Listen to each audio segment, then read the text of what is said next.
Sabi po natin, Panginoon, sapagkat naparito ang anak ng tao upang iligtas ang napahamak.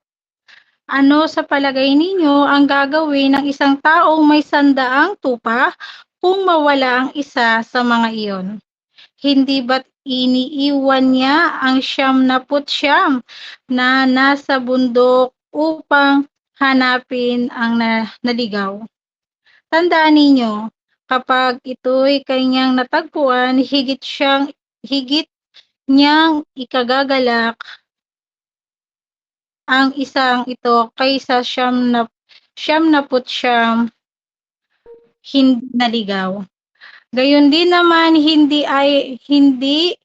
ayon sa kalooban ng inyong Ama na nasa langit na mapahamak ang isa sa maliliit na ito. Amen. Praise God. Glory to God. Nung last week po, remind ko lang po, nung last week po, pinag-aralan po natin ay yung mga sanhi na pwedeng magkasala o matisod ang ating mga kapatid sa pananampalataya or sa bagong naniniwala pa lang po sa ating Panginoon. Ano po sa buhay ng ating kapatid, nakalimutan ko po kung sino yung nag-message last week, ano po, na napakaganda naman po na tinuturuan tayo ng Panginoon na wag po tayo maging katitisuran sa bawat isa, na po, lalo na po sa pananampalataya sa ating Panginoon. Dito naman po tinuturuan tayo ng Panginoon na po kung mayroon daw po tayong isang kapatid o isa sa atin na po o kahit tayo mismo na po ay mawala sa presensya ng ating Panginoon. Na po, una po, yung verse 11, sabi po niya rito, sapagkat naparito ang anak ng tao upang iligtas ang napahamak. Ano po, narito daw po ang ating Panginoon para daw po tayo ay iligtas na po yung mga taong mapapahamak o yung mga taong hindi naniwala sa Panginoon o yung mga taong umalis sa kanyang presensya. Ano po, sabi niya po sa 1 Timothy chapter 1 verse 15. Ayan, wait lang. 1 Timothy chapter 1 verse 15, sabi ng ating Panginoon, totoo ang pahayag na ito, na dapat paniwalaan ng lahat. Si Kristo Jesus ay dumating sa sanlibutan upang iligtas ang mga makasalanan, at ako ang pinakamasama sa lahat ng makasalanan. Na po, ano daw po ang dahilan ng ating Panginoon kung bakit siya napunta rito ay para daw po iligtas tayo. Hindi para siya ay purihin, hindi siya para paglingkuran. Ano po, para iligtas ang mga tao para tayo ay hindi mapahamak. At yun din po sabi niya sa Lucas chapter 5 verse 32, sabi po ng ating Panginoon, hindi ako naparito upang tawagin ang mga matutuwid, kundi ang mga makasalanan upang sila'y magsisi. Na po tayo daw po ay tinawag tayo daw po, no, ay naparito daw po ang ating Panginoon para tayo daw po ay iligtas sa kapahamakan o yung mga tao, no, sa last natin na naturo last week ay yung mga taong kumbaga natisod. Ayaw niya na po na maalis yung mga taong yun na po doon sa kanyang kawan o sa kanyang kwadra kung nasaan nandoon ang kanyang mga tupa. Kasi alam ng ng Diyos kung alin ang sa kanya. At alam din ng Diyos kung sino ang hindi po sa kanya. Na po, alam ng ating Panginoon. Wait lang po, wait lang po.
Ayan, sorry po, tumawag lang po si amo, pasensya po. Ayan, yun po 'no, sabi ng ating Panginoon, nasabi po niya, ano po, ayaw daw po niya tayong mapahamak kahit sino sa kanyang mga tupa at kilala niya kung sino ang kanyang tupa at kilala din niya kung sino ang hindi po sa kanya 'no. God mission, 'no po, yun ang mission ng Lord kung bakit siya naparito, para tayo ay iligtas sa kapahamakan o sa apoy ng impyerno. Pangalawa naman po 'no, ang pangalawa naman po ay verse 12. Ano sa palagay ninyo ang gagawin ng isang taong may 100, yun nga po 'no, kung may 100 na tupa ka tapos umalis daw po yung isa, ano daw po ang gagawin ng nag-aalaga o yung, ano ba, pastol, yung nagpapastol 'no po, shepherd po sa English 'no, pastol po. Ano ba ang gagawin niya? 'Di ba siyempre hinahanap niya. So same din po kay David 'no, kung babalikan natin yung history ni David 'no, isa rin po siyang pastol. Ano po, anong ginagawa ni David 'pag may yung kanyang, alagang tupa ay umaalis at inaatake ng mga oso, lobo o kahit ano, anong ginagawa ni David? Pinagtatanggol niya, inililigtas niya, kinukuha niya at anong ginagawa ni David? Binabalik niya sa kanyang kawan o sa kanyang kulungan o sa kanilang kulungan. Na po gano'n din po ang ating Panginoon. Na po, ang misyon ng Panginoon na po ay para ibalik ka niya sa kanyang presensya. Sabi nga po nila isa daw po itong garantiya na po sa bawat isa sa atin na 'pag tayo daw po ay tumanggap sa ating Panginoon 'no, sinasabi nila, "Once saved is always saved." Na po ito na raw po yung garantiya ng ating Panginoon sa atin. Ito na raw po yung, ginawa ng Panginoon na para masabing sa kanya ka, para maipakita niya sa'yo, maipadama niya sa'yo yung pagmamahal niya sa'yo.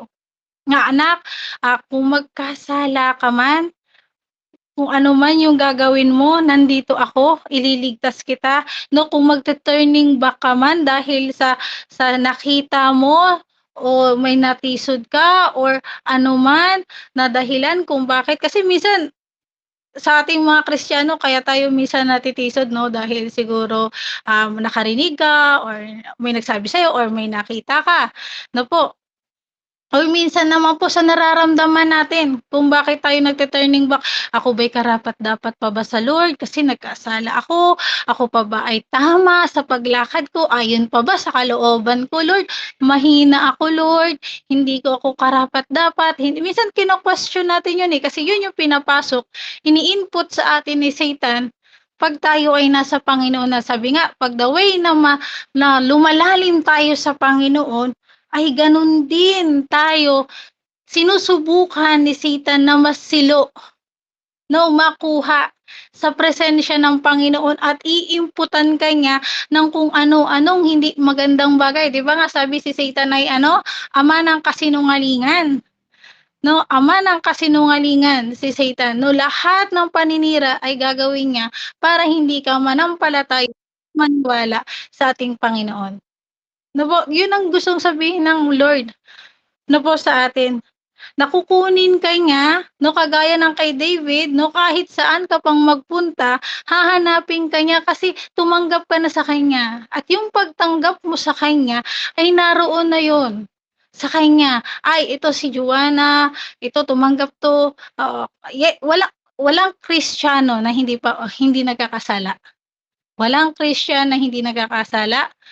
Na po, pero yung Kristiyano na yun ay natututong humingi ng kapatawaran at hindi na po muling magkasala pa. Na po,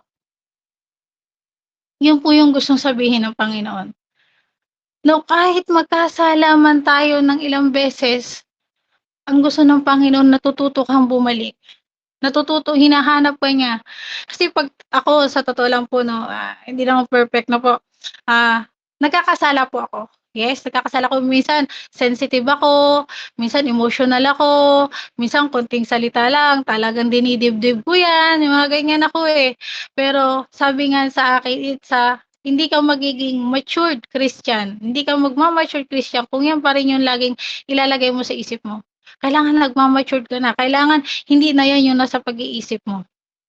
Ano po, minsan nakakaranas ako ng gano'n, alam niyo po ginagawa ko lagi, nagpe-pray po ako kay Lord, "Lord, Huwag niyo pong hayaan na umalis po ako sa presensya niyo. Lord, huwag niyo pong hayaan na maligaw po ako. Lord, huwag niyo pong hayaan na ibang daan yung tahakin ko.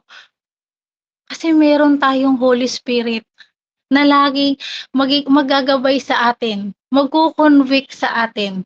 Kasi once na tumanggap na tayo kay Lord, meron na tayong Holy Spirit na iniiwan niya sa atin. 'Di ba yun yung magiging gabay, conviction natin?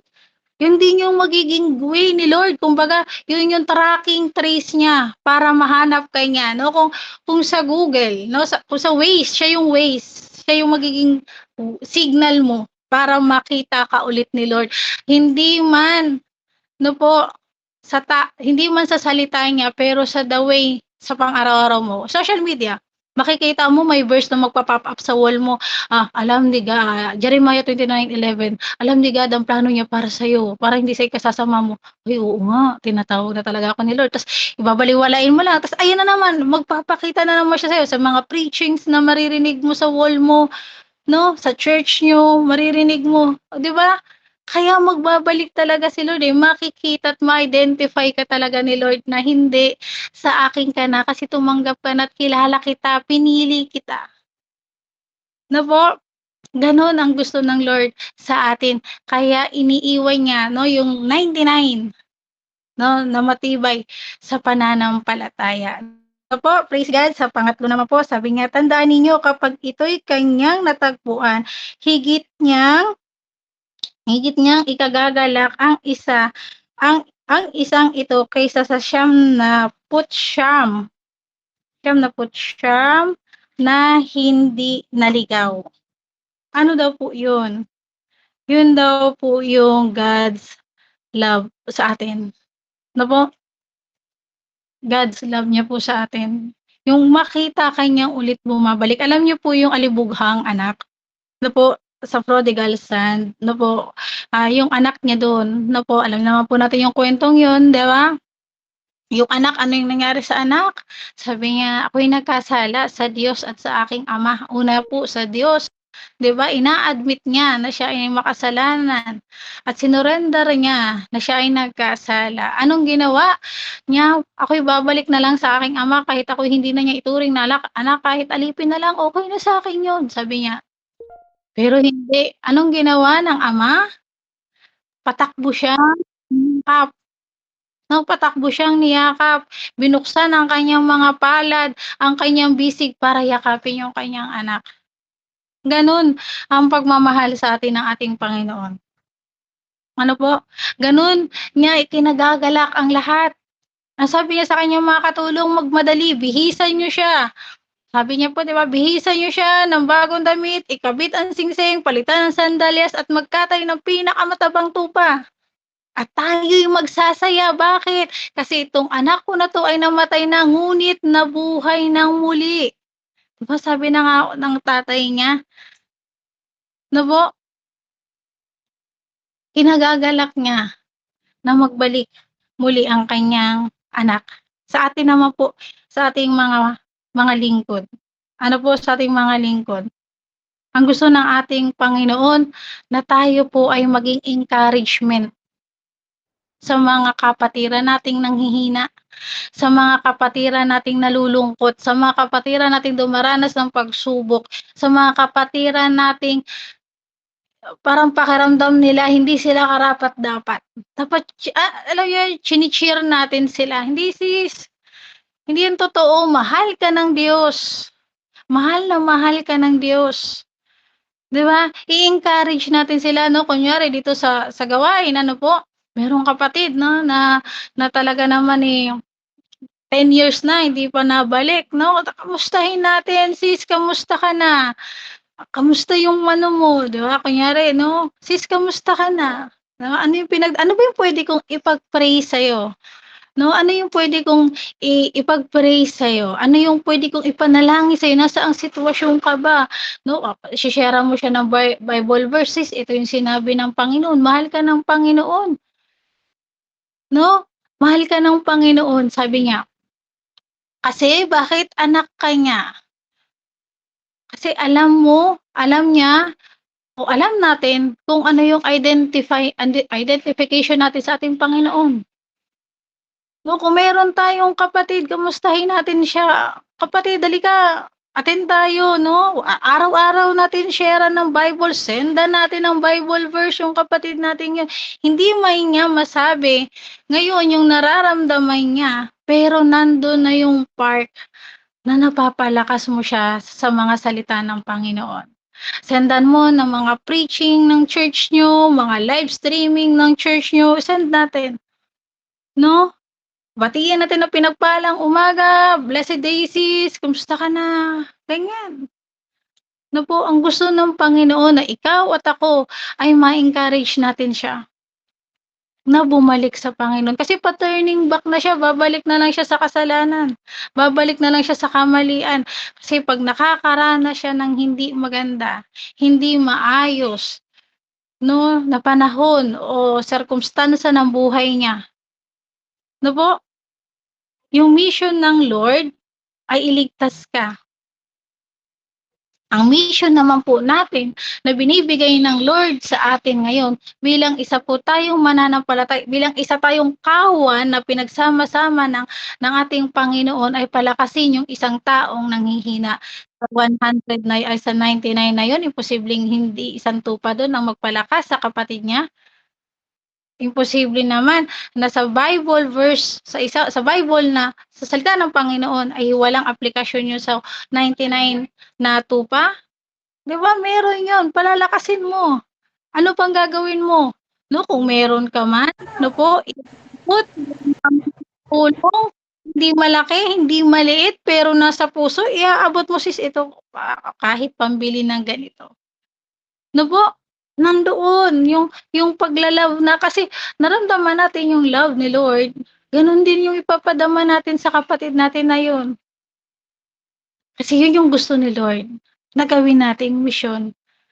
No, yung 99 na faithful na yun, o may yung pananampalataya sa Panginoon 'no, hindi dapat dapat hindi ka inggitan 'no, kasi yung sa prodigal son nainggit yung kuya 'di ba? Dapat hindi mainggit, sabihin niya na, "Ito kasi ano 'to anak, eh, nagkasala 'to pero ngayon ikaw mahal na mahal kita anak, alam mo 'yan kung gaano kita kamahal at yung pananampalataya mo sa'kin anak sobra, ito kasing kapatid mo nanghihina 'to, eh." Baka mapunta 'to dun sa masama, 'di ba? Kailangan natin yung, kapatid mo palakasin natin at patawarin natin sa mga pagkakasala. Ano po, ganun daw po dapat tayo. Yung mission natin sa Panginoon, ang mission natin ay yung magpalakasan tayo. Sabi niya po sa Roma chapter 15, wait lang po, Roma chapter 15 verse 21, sabi ng ating Panginoon, "Subalit tulad ng nasusulat, makakakilala ng hindi pa nakaka" ay wait lang po, parang mali yung verse na nakopya ko. Romans ba yun? Wait lang po, nawala na. Mali yung nasulat kong verse, pero base dun sa verse na ano ko po, na nabasa ko na po, yung magpapalakasan. Na po papalakasin natin yung bawat isa, nandito ako dun sa aking, nasulat na verse po 'no, na nagkamali po ako. Ang sabi dun sa verse na nabasa ko po ay palalakasin natin 'no, palalakasin natin 'no po, hindi yung ating sarili kundi yung ating kapwa, yung ating kasama sa gawain, yung ating kasama sa ministry, na po palalakasin natin siya. Itataas natin siya, i-encourage natin siya, hindi natin siya iiwan. 'No po, ang Diyos hinanap tayo, ang Diyos niligtas tayo, ang Diyos minahal tayo, ang Diyos gusto din niya gano'n din ang gagawin natin sa kapatid nating nanghihina, sa kapatid nating gustong mag-turning back. 'No po, 'yun ang gustong gawin sa atin ng ating Panginoon. Gawin natin yung misyon. Ng tulad din ng misyon ng ating hindi para magligtas ha, para lang po i-encourage, palakasin, patatagin kung gaano ka katatag, gano'n din i-share mo yung katatagan mo, kung ano yung meron ka, i-share mo. I-share mo ano po, sa financial or hindi mo sa financial kahit sa food, ano po, i-share mo. 'no, kung salita ng Lord ang binibigay sa'yo na gift, i-share mo sa kanya, palakasin mo siya, 'no po? Gano'n ang gustong sabihin sa atin ng ating Panginoon. Ano po, mag-encouragement tayo sa bawat isa sa atin, 'no po. Yung last naman po, ang sabi niya, "Gayon din naman hindi ayon sa kalooban ng iyong Ama ang nasa langit na mapahamak ang isa sa maliliit na ito." Ano pong gustong sabihin sa atin ng ating Panginoon? Ayaw po niya. Ano po, kaya nga ibinigay niya ang kanyang bugtong na anak, John 3:16 po. Kaya nga ibinigay niya ang kanyang bugtong na anak na kung sino man ang manampalataya at maniwala ay magkaroon ng buhay na walang hanggan at hindi kapahamakan. Gano'n po yung love ng gusto ng Panginoon at gano'n din po ang gusto niya sa bawat isa sa atin. Kasi po ang tupa, nakikilala niya ang tinig ng kanyang amo. Ano po, ay John 10 at 3 to 4. Wait lang po.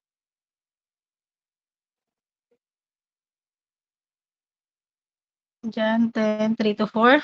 Sabi ng ating Panginoon, pinapapasok kuwadra at pinapakinggan ng mga tupa ang kanyang tinig. Tinatawag niya ang kanyang mga tupa sa kani-kanilang pangalan at inilalabas sa kulungan. Kapag nailabas na sila'y siya'y nangunguna sa kanila at sumusunod naman ang mga ito sapagkat kilala nila ang kanyang tinig. Kilala tayo, kilala natin ang tinig ng Diyos. Ayaw ng Diyos na po na isa sa atin ay mapahamak. Ayaw ng Diyos kaya tawagin niya tayo sa mga pangalan natin kasi kilala niya tayo. Walang magulang na hindi kilala yung kanyang mga anak. Walang magulang na kahit birthday o pangalan ay kakaligtaan niya para lang sa anak. Hindi, wala pong magulang na gano'n. At gano'n din po ang ating Panginoon. Kilala ka niya at alam niya yung identification mo sa kanya, alam niya kung sino ka, alam niya kung anong kasalanan mo, alam niya kung anong dahilan kung bakit ka nanghihina, alam ng Diyos lahat kasi walang hindi lingid sa kanya. Ayun, salamat po Hebreo. Salamat po 'no. Ano po, Hebreo 10:24 po sabi po niya, "Isalang-alang natin ang pagpapalakasan tayo ng loob sa isa't isa patungo sa pag-ibig at mga mabubuting gawa." Yun po yung verse kanina 'no, sorry po na namali po ako ng sulat. Hebreo 10:24 po yun. 'No po, salamat po. 'No po, gano'n yung gustong sabihin sa atin ng ating Panginoon, kilala niya ang bawat isa sa atin. Dahil kilala niya ang bawat isa sa atin, ano yung gagawin natin? Susunod tayo sa kanya.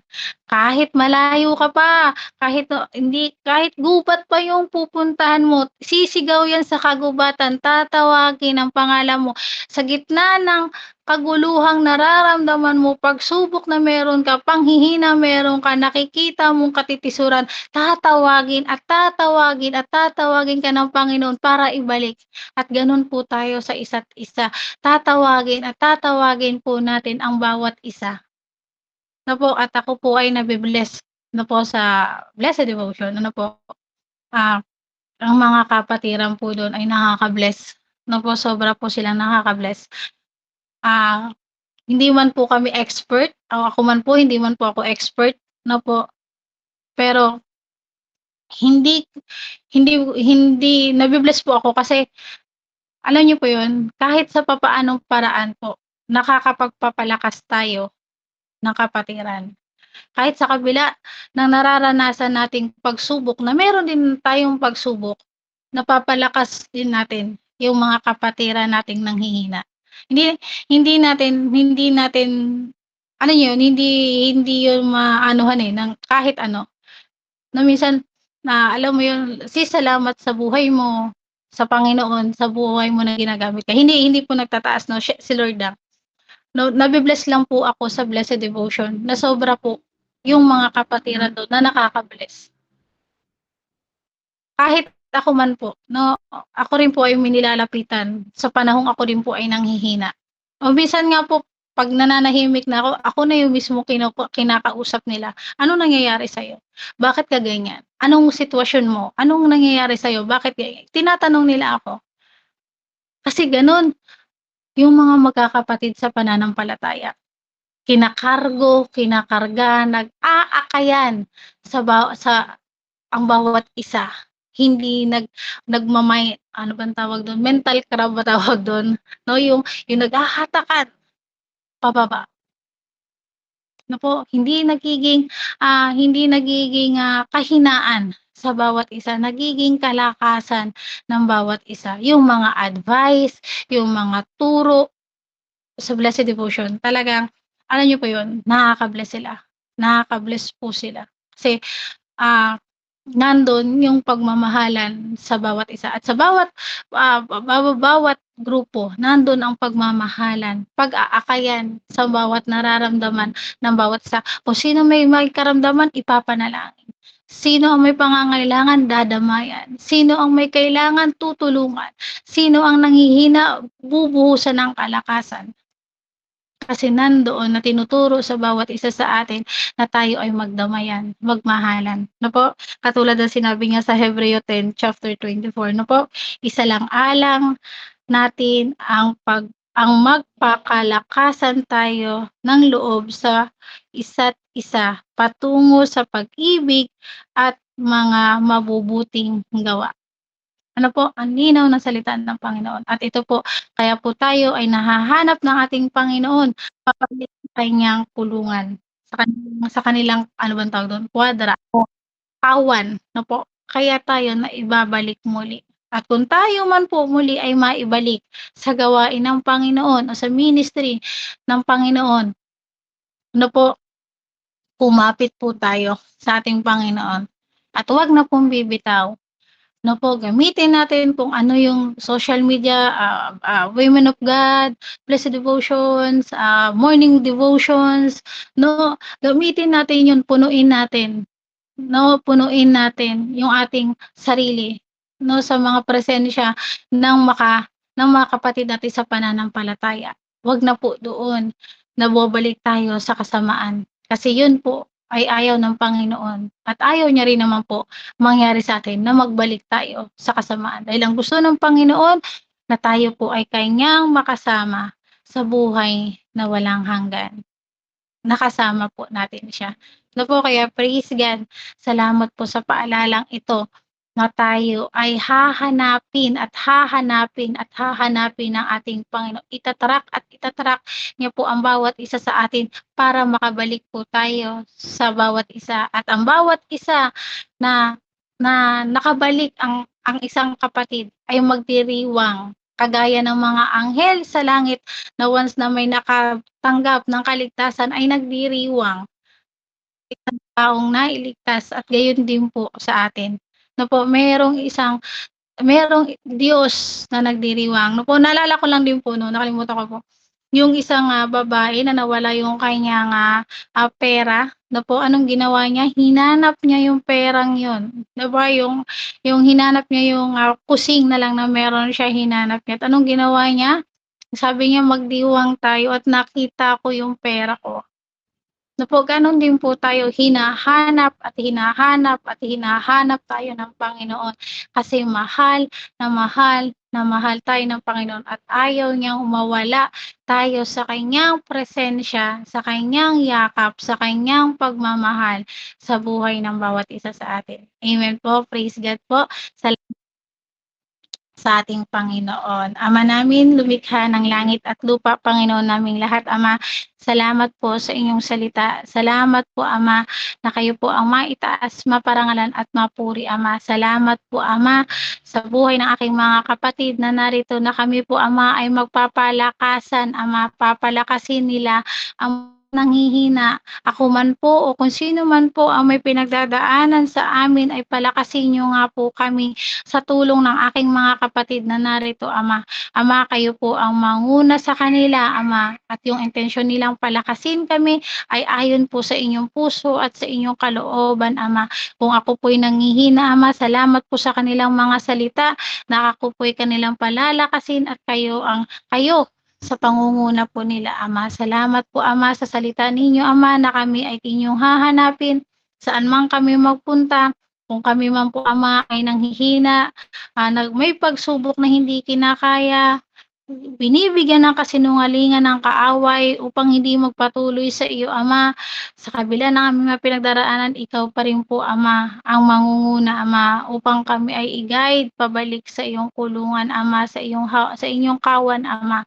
Salamat po, Ama, sa paalalang ito na ang bawat isa ninyong mga alagad, ang bawat isa ninyong mga lingkod sa gawain ay may pagmamahalan, unity, pagkakaisa, pagdaramayan at pagpapalakas po sa bawat isa sa amin, Ama. Maraming maraming salamat po, Ama, sa inyong salita na kayo ang Diyos namin noon, ngayon at bukas, Ama. Maraming maraming salamat po, Ama, sa tanging pangalan ng inyong bugtong na anak na aming Panginoong Hesukristo. Amen, amen, amen. Praise God po, glory to God po, amen po. Amen. Ayan. Thank you po, Sister Joanna, sa iyong naipahayag po ng salita ng ating Panginoon sa oras na ito sa pamagitan ng iyong buhay. No? Ito ay patungkol po sa nawawalang tupa. Ayan. At anyone po na nais pong mag-share sa kanila